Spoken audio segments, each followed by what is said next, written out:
नमस्कार साथियों, द गजब हरियाणा में आपका स्वागत है। इस वक्त की सबसे बड़ी खबर ये है कि जो जेजेपी के एक बड़े नेता पर आरोप लगा है कि उसने पीड़िता के साथ बलात्कार किया है। तो अभी मैं आपको एक जानकारी देने वाला हूं कि जो बड़े नेताओं में दिखने वाले जेजेपी जिलाध्यक्ष पर दुष्कर्म का केस दर्ज हुआ है। चंडीगढ़ के एमएलए हॉस्टल की घटना, रिश्तेदारी में आरोपी रमेश गोदारा की पोती लगती है पीड़िता। तो ये चंडीगढ़ से एक बहुत बड़ी खबर। हरियाणा के हिसार में जेजेपी पार्टी के जिलाध्यक्ष, ये हिसार से जिलाध्यक्ष हैं, रमेश गोदारा के खिलाफ दुष्कर्म का केस दर्ज हुआ है। पीड़िता की शिकायत के अनुसार आरोपी रमेश गोदारा ने चंडीगढ़ के एमएलए हॉस्टल में पहली बार उसके साथ दुष्कर्म किया।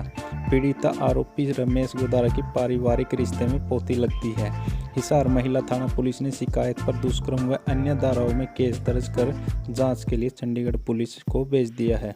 दुष्कर्म का आरोपी रमेश गोदारा वर्ष 2014 में आदमपुर विधानसभा से सीट से चुनाव लड़ चुका है और अक्सर बड़े नेताओं के साथ दिखाई देता है, जैसे आपको फोटो में भी नजर आ रहा है।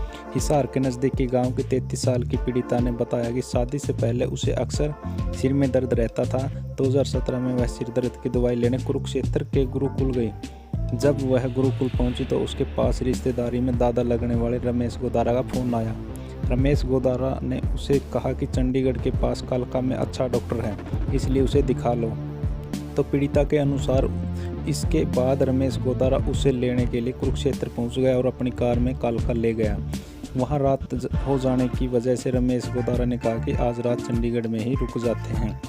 लड़की के अनुसार चूंकि वह दादा लगने वाले रमेश गोदारा पर भरोसा करती थी, इसलिए रात में उसके साथ एमएलए हॉस्टल में रुक गई। वहां रात में रमेश गोदारा ने उससे दुष्कर्म किया और अगले दिन घर छोड़ दिया।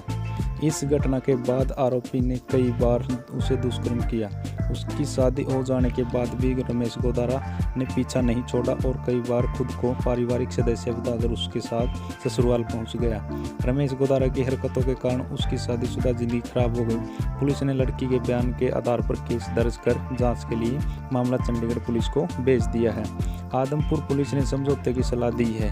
तो पीड़िता ने बताया कि बुधवार को सबसे पहले वह आदमपुर थाना में गई तो वहां पर आशा नामक एक महिला पुलिस कर्मचारी ने कहा कि अपराध उनके क्षेत्र में नहीं हुआ है, इसलिए एफआईआर दर्ज नहीं कर सकते, लेकिन समझौता करवा सकते हैं। इसके बाद महिला थाना में गई तो वहां पर उनकी शिकायत ले ली और 0 एफआईआर दर्ज कर ली।